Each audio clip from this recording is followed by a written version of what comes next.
Bueno, muy buenos días para todos. Hoy tenemos un tema muy interesante sobre la malposición del párpado inferior y el doctor Alejandro Rosales del programa de Residencia Pontificia Universidad Javeriana y Clínica de Oftalmología nos va a deleitar con este tema tan interesante de tanta ayuda para la consulta permanente, para el abordaje, para tener como uno entender las molestias que genera este tipo de patología en los párpados de nuestros pacientes. Adelante. Listo, profe, muchas gracias. Buenos días para todos. Entonces vamos a iniciar con la revisión del tema del día de hoy. Como mencionaba el doctor, pues vamos a analizar como tal pues las dos condiciones que afectan la anatomía pues del párpado inferior, que son ectropion y entropion, pero pues digamos, dada la extensión, vamos a hacer la separación de ambos temas en dos charlas. Entonces, hablando del ectropion, o extropión, pues digamos, esa corresponde con una condición donde el margen palpebral del párpado inferior va a estar girado hacia afuera y en la medida de eso, pues va a estar separado pues, de su contacto normal con el globo ocular. Entonces, desde esta pues, digamos, característica, el paciente, en la mayoría de los casos, va a expresar su principal molestia, pues va a ser una sensación de cuerpo extraño, va a ser muy frecuente como motivo de consulta el eritema del margen palpebral y pues digamos en ciertos grados variables dependiendo de la clase o pues de la severidad del ectropion, vamos a presentar, pues estos pacientes van a presentar epífora, que digamos en el caso de los jóvenes va a ser un síntoma mucho más frecuente y eso tiene que ver mucho es también con la cantidad de la producción lagrimal, que en la medida en que pues el paciente se hace mayor y ya llega pues a la tercera edad, pues va a ser mucho menor. Y por último, pues tenemos que, dependiendo pues también del grado de severidad de ese ectropio, muchos pacientes pueden tener algún grado de exposición conjuntival, lo cual puede hacer que esta alteración de la anatomía palpebral se relacione en algunos casos con algún grado de exudado, pues que suele ser más bien leve. Frente a esto y pues pensando de una vez desde lo que vamos a corregir, pues es muy importante tener en cuenta cuál va a ser la posición del punto lagrimal, ya que esto pues va a definir mucho el abordaje que vamos a realizar sobre estos pacientes. Como tal, el ectropion se puede clasificar en tres grandes categorías, pues que digamos, asimismo también vamos a hacer el enfoque para la corrección de esta condición. Y esas categorías sería el ectropion cicatricial, donde digamos la lamela anterior va a estar acortada en relación con un traumatismo previo o alguna enfermedad cicatricial de la piel. El involutivo, que es el tipo más frecuente en el cual vamos a encontrar una laxitud horizontal del párpado. Y finalmente tenemos el ectropión paralítico, donde, pues digamos, no vamos a tener un adecuado soporte del músculo orbicular, de modo pues que el párpado inferior va a estar nuevamente laxo y pues va a permitir que se evierta ese margen palpebral hacia afuera. Y este tipo de ectropión va a estar más relacionado es con pues, antecedentes de parálisis facial y con tosis de sebo. Tenemos otros tipos de ectropion, pero pues digamos en general estos van a ser muchísimo más infrecuentes. Hay que tener en cuenta desde un principio que como tal en el párpado superior nunca vamos a encontrar un equivalente pues del ectropion paralítico o involutivo. Y pues digamos estos casos de ectropion sobre el párpado superior pues son extremadamente raros. Por una parte tenemos el ectropion congénito del párpado superior, que es una condición extremadamente rara y se presenta desde el nacimiento. Y tenemos el síndrome del párpado flácido, que ya les voy a hablar un poquito sobre eso. Y sobre las otras categorías de ectropio, nos podemos encontrar al ectropio mecánico, donde normalmente pues, hay una relación con tracción de ese párpado inferior, generalmente por masas o tumores palpebrales o del área periocular. En cuanto a ese síndrome del párpado flácido, pues digamos es una condición, como les mencionaba, bastante rara y pues digamos, el paciente normalmente se queja pues, de esa sensación de ojo seco, muchas veces se encuentra conjuntivitis papilar a nivel de la conjuntiva tarsal y pues digamos, cuando evaluamos al paciente normalmente no hay pues un ectropion clínicamente evidente. Entonces, digamos, mucha de la asociación que se ha encontrado con esta categoría de ectropion es con el síndrome de apnea y hipopnea obstructiva del sueño. Entonces, digamos, lo que sucede es que hay una laxitud excesiva de ese párpado superior, como podemos ver en la imagen, pues cuando se hace esa tracción sobre el párpado.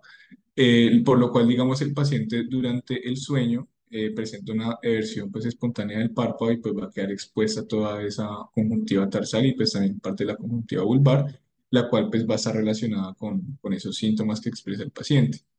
Y digamos, en estos casos siempre es importante, así digamos, uno no encuentre muchas veces esa relación directa con esos síntomas, indagar pues especialmente en los pacientes obesos, que son los que más presentan este tipo de alteración, por el ronquido, pues el curso de insomnio, alguna clase de cansancio a lo largo del día. Y pues ya en ese caso, pues también plantear el manejo integral, pues en conjunto con otorrino. Y acá, pues digamos, muchas veces es necesario, ya desde el punto del abordaje quirúrgico, técnicas para el tensado horizontal, muchas veces descritas como cuña pentagonal, pero pues ahorita vamos a revisar un poco más esa parte. Entonces, para hablar de ectropion debemos partir de cuál es la anatomía normal del párpado inferior y cómo es lo que vamos a encontrar en un paciente sano en la evaluación pues, de la consulta.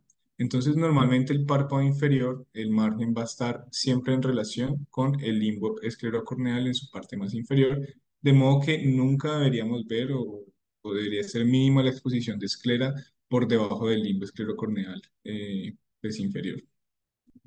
En esa medida, pues el margen palpebral debe estar siempre en contacto con la superficie ocular y además debemos tener en cuenta que respecto al canto medial, el canto lateral va a estar un poco más arriba, aproximadamente 2 milímetros.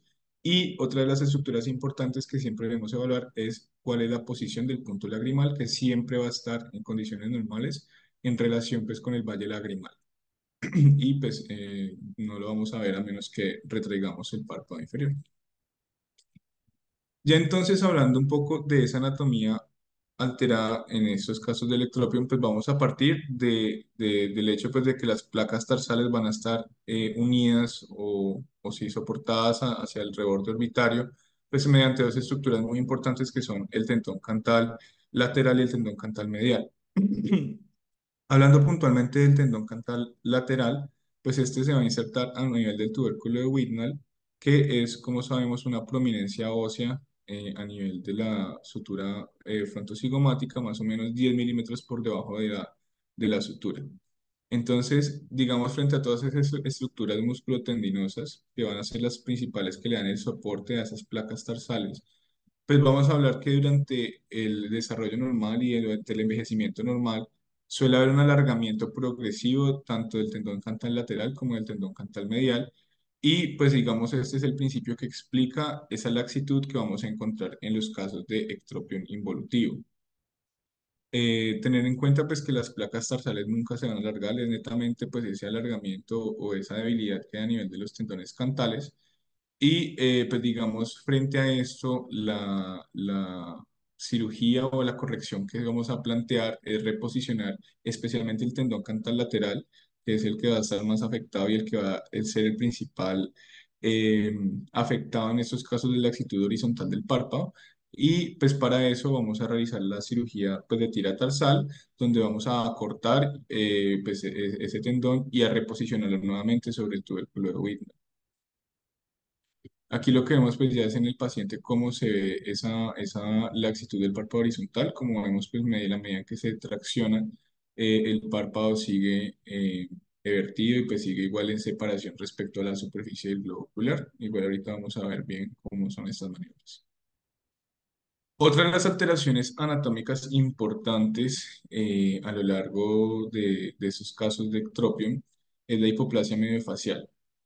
Frente a esto es importante tener en cuenta que el soporte óseo para el párpado inferior y en general pues como límite de la órbita va a ser el hueso maxilar y pues digamos frente a esto hay ciertas variaciones raciales.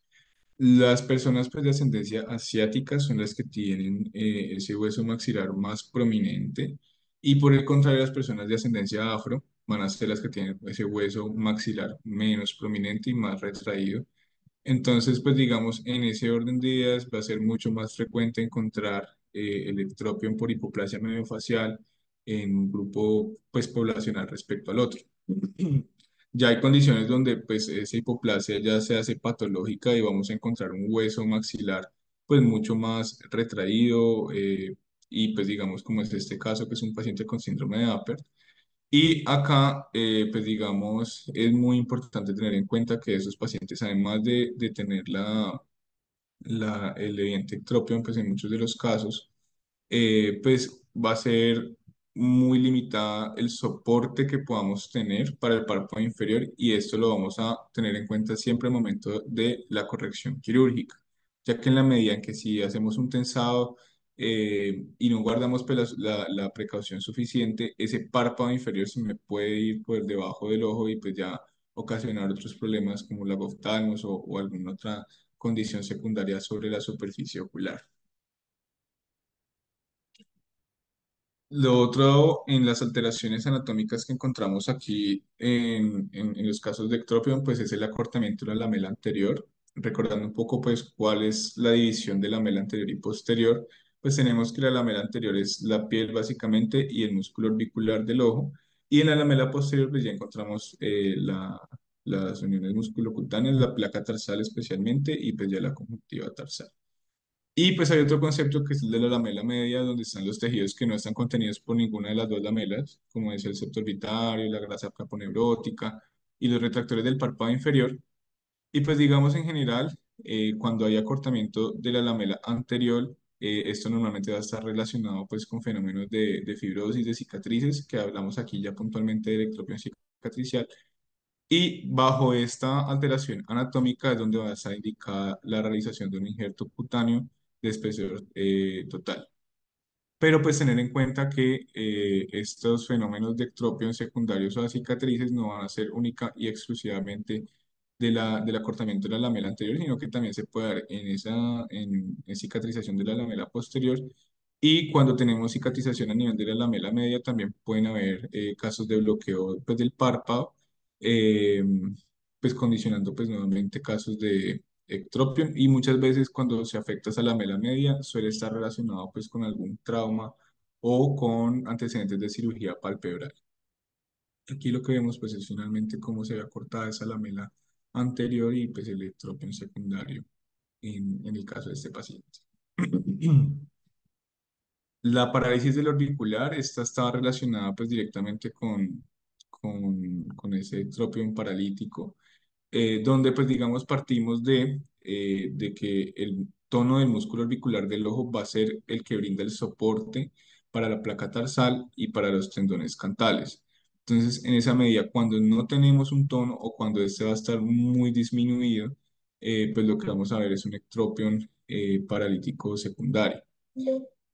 Aquí es muy importante tener en cuenta que, pues, digamos, en los casos de parálisis facial, no todos los pacientes tienen el mismo grado de afectación y no todos presentan un ectropion, porque pues digamos esto depende igual de qué tan laxo sea ese párpado inferior. Entonces, normalmente el ectropion va a estar presente en los pacientes de mayor edad, puesto que son los que tienen ya esa alteración sobre el grado de tensado que tiene el párpado inferior horizontalmente. Y pues digamos es muy importante también por esa misma pues, relación que tiene el tono del músculo orbicular sobre el control de los tendones cantal lateral y especialmente el medial, en cuanto a que pues digamos como recordamos la bomba lagrimal que es la que permite el drenaje mediante el parpadeo de toda esa película lagrimal, que esos pacientes con ectropio paralítico puedan presentar epífora en grado variable. Y adicionalmente pues también por esa relación con el tendón cantal medial, pues que puedan presentar eversión del punto lagrimal.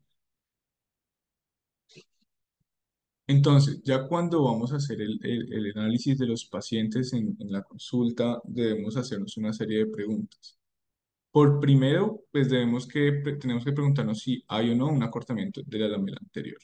En estos casos, pues revisar bien los antecedentes de trauma, que el paciente curse o no con alguna enfermedad cicatricial de la piel, como es el caso del pemfigo y del eczema o el daño actínico, que es muy frecuente en los pacientes de tez blanca, o pues ya en los casos evidentes donde tengamos una cicatriz, donde tengamos una retracción clara del margen palpebral que me esté condicionando ese ectropio.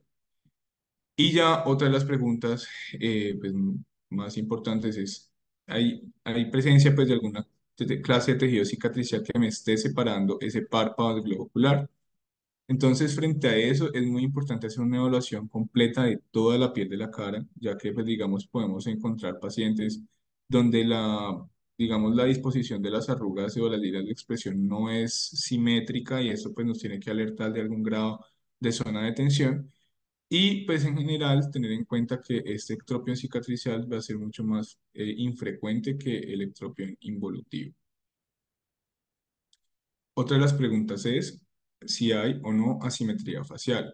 En el caso donde veamos pues esa asimetría entre un lado y otro, pues vamos a pensar en un ectropión paralítico. Frente a eso, pues nos vamos a enfrentar una laxitud marcada en los pacientes de mayor edad, que es lo que les mencionaba, que por lo cual los jóvenes no suelen presentar el ectropión cuando hay casos de parálisis facial. Y aquí es muy importante saber que esos pacientes pues, van a ser muy propensos a la exposición corneal, que ya puede precipitar esas enfermedades de superficie, pues ojo seco y la queratopatía por exposición. Y clínicamente, pues vamos a estar muy pendientes pues, de características como el aplanamiento del pliegue nasolabial, en muchos casos que no es el de la imagen, pues cuando cursan también con tosis palpebral. Y pues digamos, otra de las partes importantes de la evaluación de estos pacientes es definir cuál es la localización y cuál es la gravedad del ectropio. Normalmente el ectropio, para hablar de leve o grave, pues vamos a hablar principalmente de qué tan sintomáticos son, pero pues adicionalmente también vamos a evaluar qué tanto es el grado de eversión del párpado. En el caso del ectropión leve, pues generalmente es una condición más que todo asintomática, pero en el ectropión intenso o grave, pues vamos a analizar o a ver una eversión completa del párpado y pues digamos normalmente se relaciona pues con ese eritema marcado en la superficie de la conjuntiva tarsal, vamos a encontrar pues ya otros síntomas mucho más eh, acentuados. Y frente a la localización, pues es importante definir si el ectropión es completo, si es medial, si es lateral, porque pues de eso también define mucho el abordaje quirúrgico que vamos a plantear con el paciente. Entonces, hay unas maniobras para evaluar puntualmente el grado de laxitud horizontal del párpado. Para eso, pues tenemos dos grandes maniobras. Una es la prueba del resorte palpebral, que es esta del lado izquierdo, donde lo que se hace es que se va a traccionar con el dedo, pues el párpado inferior hacia abajo, en dirección hacia el reborde orbitario, y luego, pues ya una vez se ha alcanzado el mayor grado de distensión, pues se suelta y lo que se va a evaluar es cuál es la velocidad y cuál es el grado de reposicionamiento de ese párpado inferior, que como vemos en la imagen va a seguir vertido y va a seguir pues sin guardar contacto con la superficie del globo ocular. Y la otra maniobra, que es la prueba de tracción palpebral, donde incluso haciendo pues como una pinza con el índice y el pulgar, se tracciona el párpado inferior, ubicando pues cuál es la mayor separación que hay respecto a la superficie ocular pues, con el párpado. Y en condiciones normales esa separación no debe ser mayor a 6 milímetros. Cuando ya supera este valor, pues que aquí lo medimos con una reglita, hablamos de que hay una laxitud importante del párpado inferior. Ya entonces, habiendo hecho todo esto, debemos tener unas consideraciones bastante especiales frente al ectropión del paciente al momento de plantear la corrección quirúrgica. Por una parte, en los casos de ectropión cicatricial, debemos conocer muy bien y delimitar bien cuál es la posición y qué tan marcada es la fibrosis que me está originando ese ectropión. Por otra parte, pues esta primera consideración es la que nos va a permitir estimar cuál va a ser el tamaño del injerto cutáneo que vamos a realizar. Y esto siempre debemos pensarlo desde una premisa y es que la longitud horizontal de ese injerto siempre debe ser mucho más grande, pues no mucho más grande, pero sí más grande que el área de fibrosis que vamos a eliminar pues, durante la cirugía. Y adicionalmente, determinar qué tan laxo es ese párpado inferior, ya que en muchos de los casos, si no son todos, la cirugía pues, del injerto cutáneo se combina con la tira tarsal. Y frente al ectropión involutivo, pues digamos, debemos hacer maniobras desde la consulta, donde vamos a traccionar lateralmente ese párpado inferior para ver qué tanto este encaja contra el globo ocular, pues simulando el efecto que tendría la cirugía de la tira tarsal. Tenemos que tener siempre en consideración si el punto lagrimal está evertido, ¿no? Que en estos casos pues indicaría también la realización de una cirugía de uso medial. Y pues digamos, también considerar si en estos casos, principalmente cuando ya encontramos un ectropion pues completo o ectropion con un componente nasal o medial, qué tan laxo puede estar o no el tendón cantal medial para pues digamos también hacer un abordaje en cuanto a qué tan lejano va a estar ese tendón cantal o en el punto lagrimal pues que es como el indicador respecto pues al limbo esclerocorneal. Tener en cuenta, pues que digamos, todas estas cirugías tienen algún grado de riesgo tiene que ver es con el curso del canalículo inferior, por lo cual en muchas de ellas vamos a ver que hay que hacer una protección adecuada para evitar perforarlo durante la cirugía. Y el otro es que en la mayoría de casos, incluso en los distintos tipos de ectropion, la tira tarsal va a ser una técnica suficiente para corregir esta alteración anatómica. Entonces vamos a empezar hablando de la tira tarsal.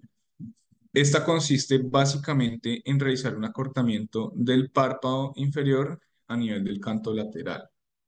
Entonces, la cirugía pues consiste en hacer pues un desnudamiento de la lamela anterior y posterior para dejar libre esa placa tarsal a nivel lateral y ese borde pues se va a unir, o sea, reposicionar en la medida en que se recorta dependiendo del objetivo que yo me planteo se va pues a insertar nuevamente a nivel del canto lateral y esto pues lo que va a brindarme es una tensión sobre el párpado inferior pues evitando esa laxitud horizontal de la que hemos venido hablando. Entonces para iniciar la cirugía la técnica consiste en hacer una cantotomía lateral, esto se realiza con las tijeras de Westcott y pues digamos ese es un paso que generalmente hay un sangrado importante por lo cual pues aquí debemos muchas veces pues aplicar alguna coagulación pues con el bipolar y pues digamos aquí el objetivo pues va a ser la disección de los tejidos para finalmente ya empezar a visualizar el periósteo. Entonces en la medida en que hacemos esto vamos a continuar con la cantolisis inferior. Aquí entonces lo que hacemos es traccionar ese borde pues del párpado inferior que cortamos ya con las Westcott y aquí pues vamos a ver expuestos pues ya las fibras del tendón cantal lateral las cuales pues también vamos a seccionar pues con la tijera de huesco. Entonces en la medida en que vamos cortando, esto pues nos va a empezar a resultar en una liberación de la tensión que hacemos sobre este borde del margen palpebral que estamos traccionando con la pinza.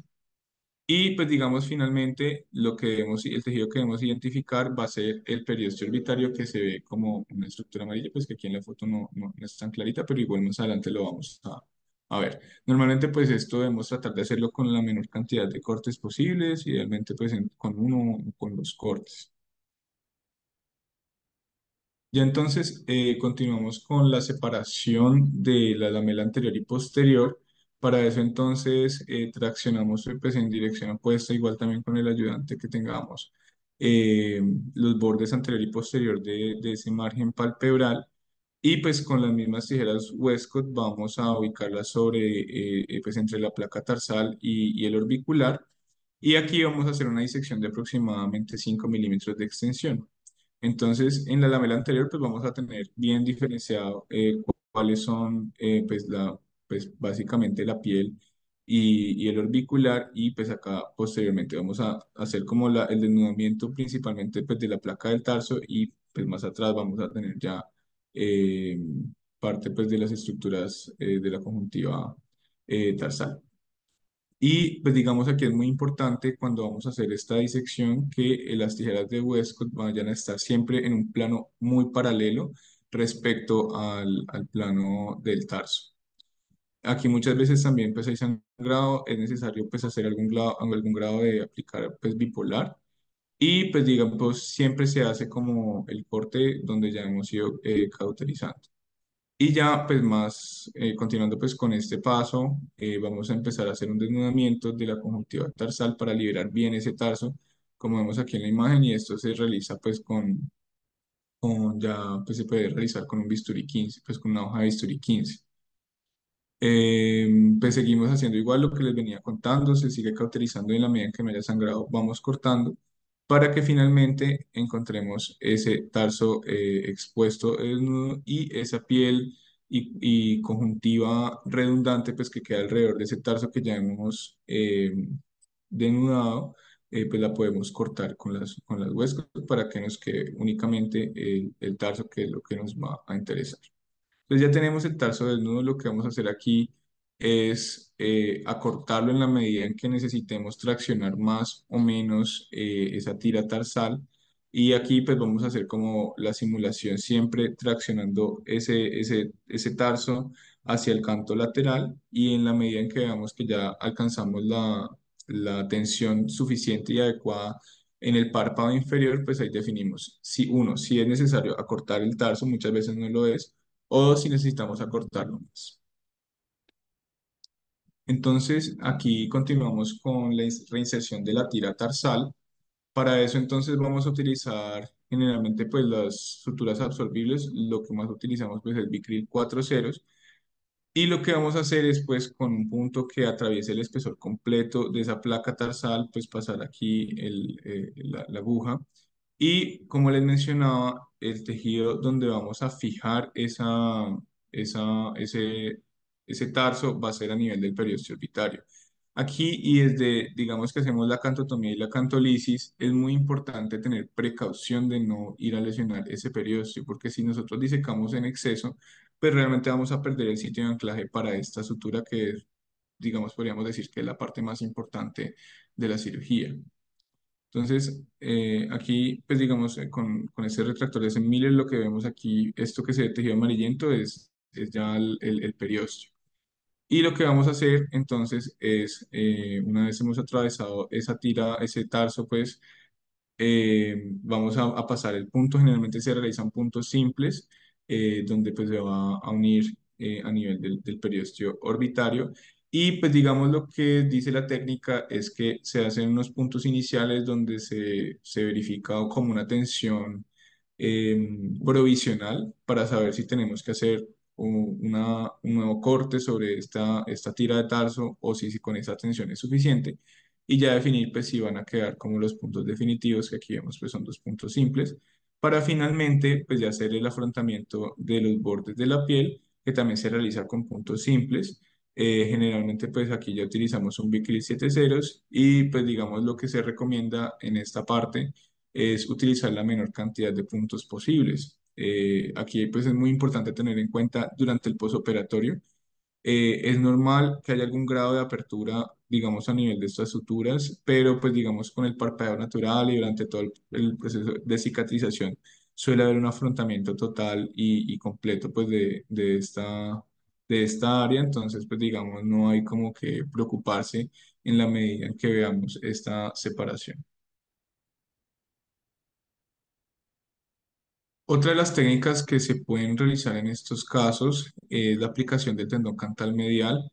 Esta va a estar indicada principalmente cuando nos enfrentamos a un ectropion donde haya laxitud del tendón cantal medial o esos ectropion pues, que comprometen el área medial del párpado inferior. Entonces, aquí pues una de las características importantes es que se debe hacer la protección que les mencionaba sobre el canalículo inferior y para eso pues utilizamos una sonda de Bowman. Entonces, ya puntualmente frente a la técnica, lo que se va a hacer es inicialmente una incisión vertical que va a coincidir con pues, con el curso del tendón cantal medial, la cual luego, pues, se va a hacer más lateral esa incisión, pues, en dirección ya hacia el punto lagrimal, pues, más o menos unos 3 milímetros por debajo del punto lagrimal. Y con este instrumento, pues es un elevador de periosto Freer.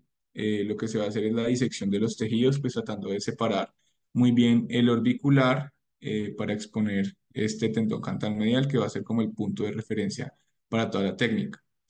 Y pues digamos en medio de la disección, pues la idea es que encontremos el borde del tarso pues medial en este caso, porque ahí es donde entonces vamos a hacer el paso de la sutura. Entonces para esta técnica se utiliza una sutura doble armada como vemos en esta imagen.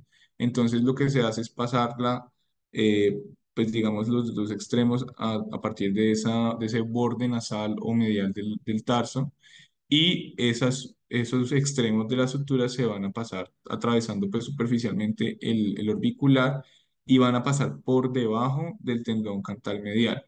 Y finalmente pues ya vamos a fijarlos en la piel y vamos a anudarlos de modo que me generen tensión para que el punto lagrimal vaya a quedar pues lógicamente por una parte debe estar el punto hacia el valle lagrimal, pero adicionalmente pues que quede ligeramente lateral respecto al punto lagrimal superior.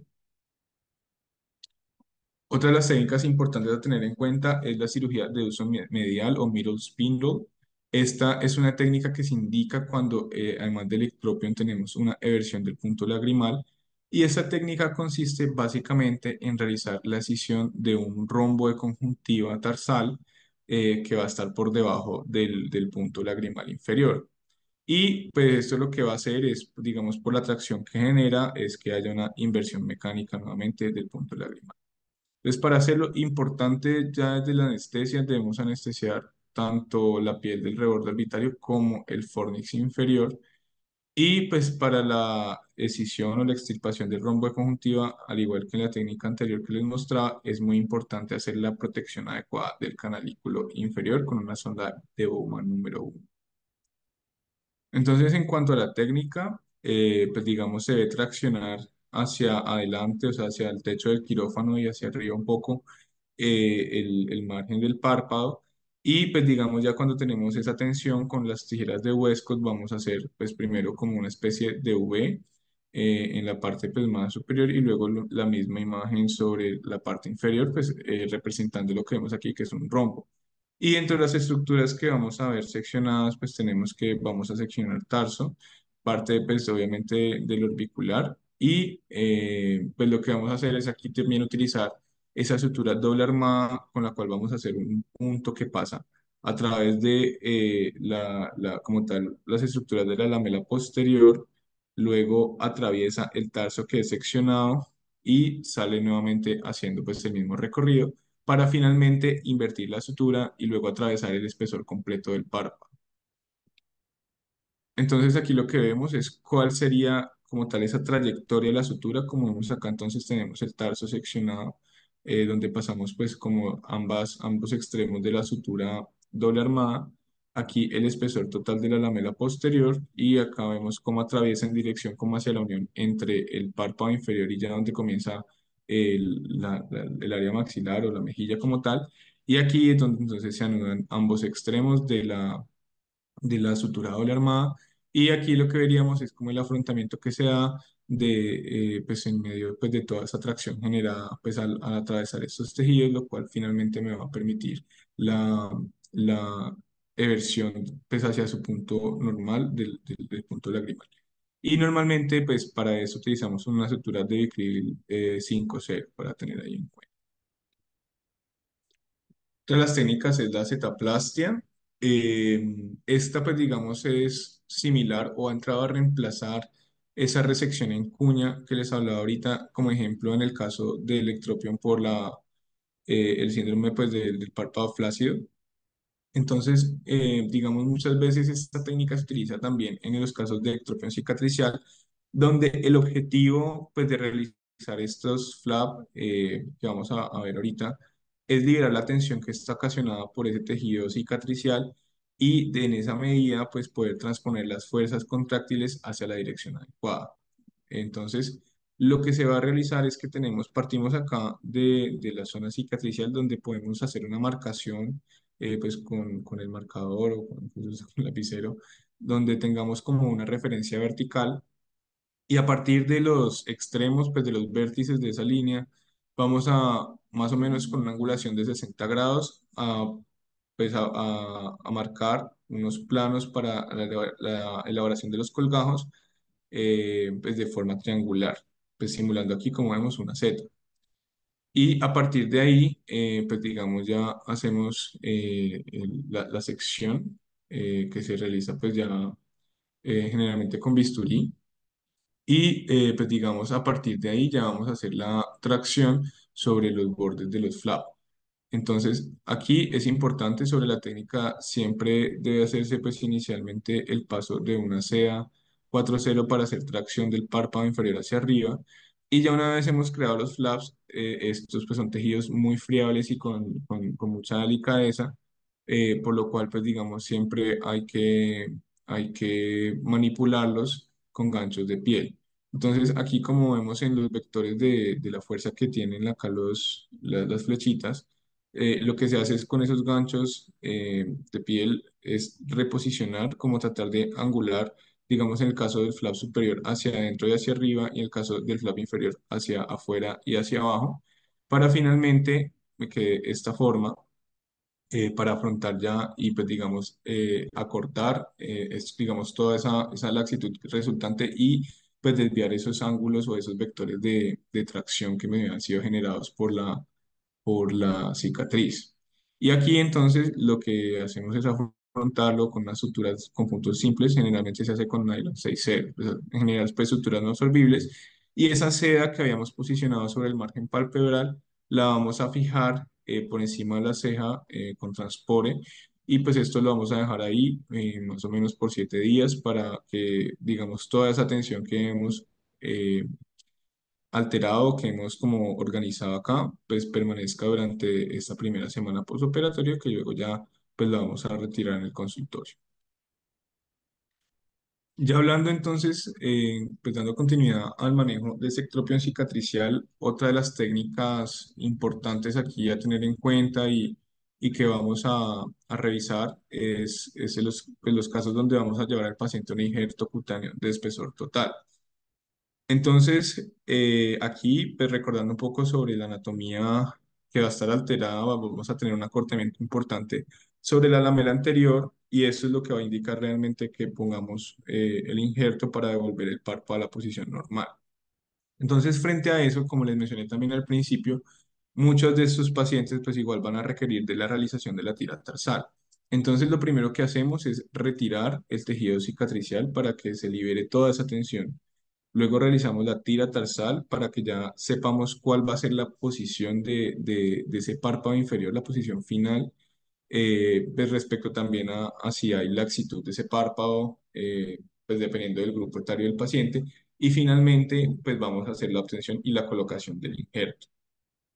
Aquí es muy importante que tengamos siempre en cuenta, como hemos hablado a lo largo de todas estas revisiones, que la piel del párpado es la más delgada de todo el cuerpo y frente a eso, en cuanto a las expectativas que tenemos con la calidad de la piel del injerto, nunca vamos a encontrar una piel que sea completamente igual pues digamos que guarde las mismas características de la piel del párpado. Frente a eso, entonces, hay varios lugares donde podríamos obtener esos injertos y, digamos, en ese orden podrían ser lo más similares posibles a la piel del párpado. Los que más se utilizan pues son la pre y la retroauricular, pero pues digamos una técnica que vi que está descrita es en los pacientes que tienen dermatochalasis pues a nivel del párpado superior. Cuando se hace la resección, esa piel se podría utilizar para un injerto en caso de que el paciente tenga ectropio. Se puede también obtener un injerto de la piel supraclavicular, pero pues en esa medida son menos frecuentes y menos recomendables. Y ya las partes, digamos, donde se utilizaría única y exclusivamente, si no hay otra opción, sería pues la parte o la cara anterior del brazo, la región inguinal y el pliegue inframario.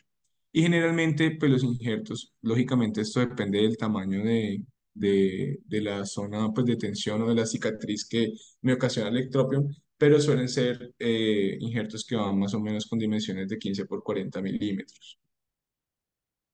Entonces, en cuanto a la técnica, pues debemos originalmente hacer una marcación de la zona que vamos a resecar, donde está pues todo ese tejido cicatricial.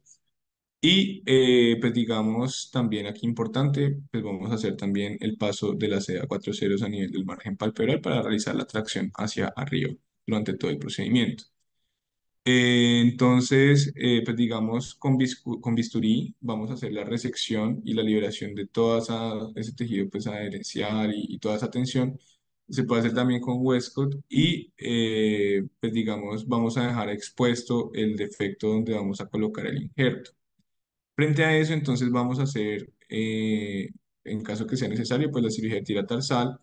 Y ya una vez tengamos ese párpado inferior en su posición final o donde planteamos que va a ser la posición final, vamos a hacer la marcación para saber el tamaño del injerto que vamos a tomar.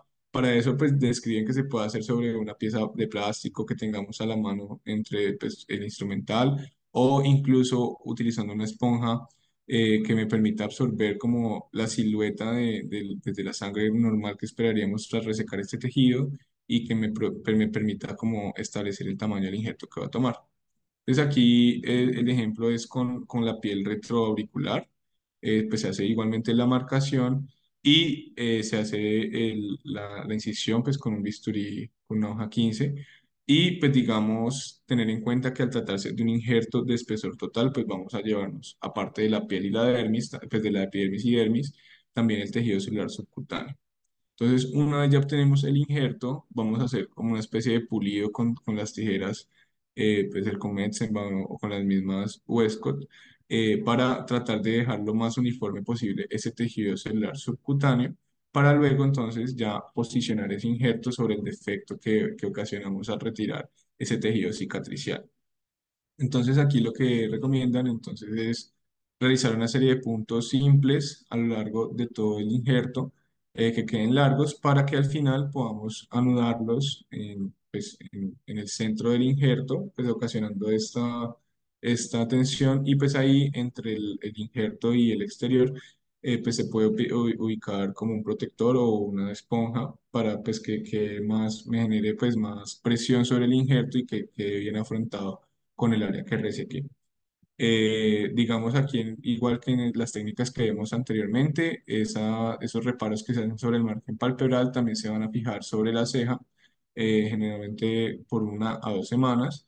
Y pues digamos, tener en cuenta que también en el transcurso de ese tiempo, pues se va a eliminar ese parche protector para pues ya verificar cuál fue el grado de adherencia de ese injerto que coloqué sobre el área que resequé. Y pues tener en cuenta que, pues, digamos, los cambios que se dan sobre la piel que transposicionado hacia la zona del injerto, pues va a ser progresiva. Al final esa piel se va a ver fea, se va a ver oscura, pero en la medida en que el injerto se incorpora, pues esa piel va a tener una calidad pues, mucho más estética para el paciente. Tenemos otra de las técnicas que es la desinserción de los retractores del párpado inferior. Esta se conoce como la técnica de inversión de suturas. Y pues digamos, esta va a realizarse especialmente sobre la fascia capsulopalpebral.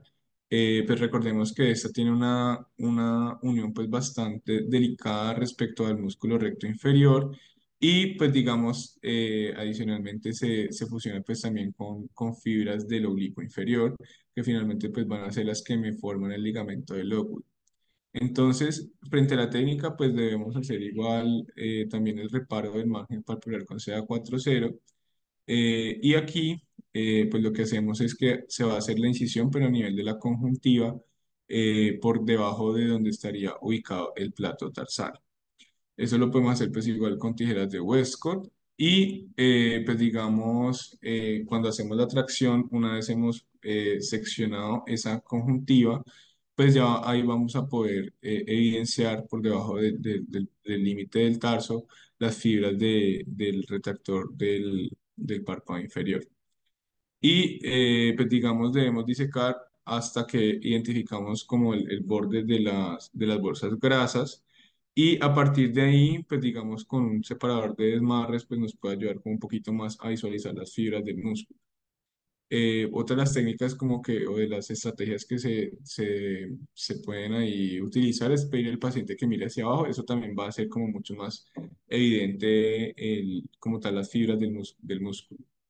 Y pues digamos, lo que vamos a hacer acá es que vamos a pasar una sutura doble armada de Vicryl 5.0. Generalmente se pasan 3 suturas, pues aquí vemos como el ejemplo de la primera, eh, donde pues digamos la vamos a ubicar a nivel como el borde inferior de la placa tarsal.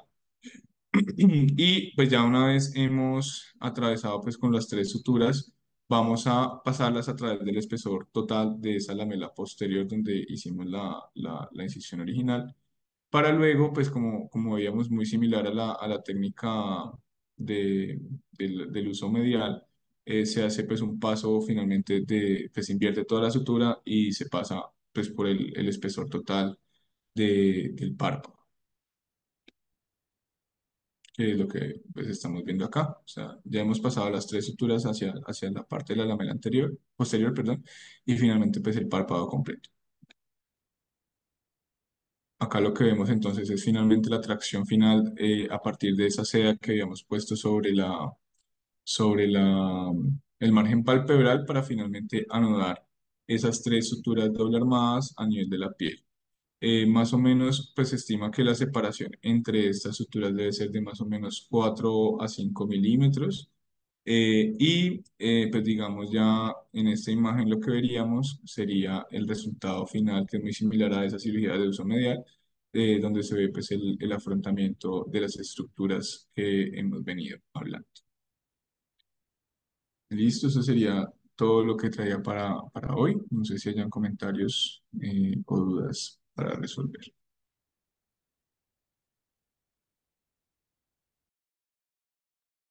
Bueno, muy bien, Alejandro, súper. Muy interesante este tema porque es un tema frecuente de la consulta y hoy en día es mucho más frecuente porque tenemos pacientes que son operados de blefaroplastia inferior por vía incisional, o sea, subciliar, y a veces se reseca mucha piel y al resecar mucha piel, entonces esa piel no genera un ectropion cicatricial. Entonces, estas técnicas hay que combinarlas todas. En el caso de el ectropion cicatricial es más complejo, a veces son compromisos que no solamente tienen que ver con que hay falta de fijación cantal, sino es porque hay una retracción a nivel de la cara intermedia del párpado, donde tenemos el septum, y eso hay que liberarlo, y a veces tenemos desinserciones o pérdida de soporte de los retractores inferiores. Entonces, en muchos casos hay que combinar técnicas para resolver esto. Las otras son a veces muy sencillas porque simplemente hacer una tira tarsal, verificar que el párpado se reposicione, que el punto lagrimal se reposicione y se resuelve de forma pues sencilla, no tan compleja. Entonces, pues tener muy en cuenta estos pacientes. Siempre que llegan a la consulta, ustedes van a ver que son pacientes que vienen de muchas valoraciones, los ha valorado todo el mundo y a veces no se busca en la lámpara de hendidura ver bien el posicionamiento del párpado inferior, hacer la prueba del snap test que Alejandro ahí les explicó cómo se hace ese desplazamiento del párpado y si hay un retardo marcado y una mala posición después de la prueba, bueno, está hablando de que hay una mal posición del párpado inferior que puede estar explicando esos cuadros crónicos de lagrimeo que empezamos a manejar y nadie quiere saber de ellos porque a veces son de difícil abordaje. Entonces, pues muy interesante. La próxima vez vamos a revisar un artículo donde vamos a hablar de todas las técnicas cuando uno tiene un caso complejo y no quiere colocar un injerto de piel libre. El injerto de piel libre tiene una ventaja y es que pues estás colocando el espaciador que se ha perdido usualmente en estos casos porque es un exceso de resección de piel. Pero la gran dificultad que tenemos con estos pacientes es que eh, a la gente no le gusta el parche que le puede quedar cuando uno coloca piel en ese párpado inferior. Entonces, el manejo de esa piel es difícil y hay otras técnicas evitando el injerto de piel, que es mover todo el SUF, toda esa grasa suborbicular que tenemos, moverla, fijarla al ligamento cantal y al periósteo lateral, y eso a veces nos evita hacer un injerto de piel, pero es una técnica más compleja con posibles efectos secundarios que hay que tener en cuenta. Entonces, ese tema lo vamos a revisar la próxima semana. En todo caso, feliz el lunes para todos y pues no, chévere. ¿Alguna pregunta?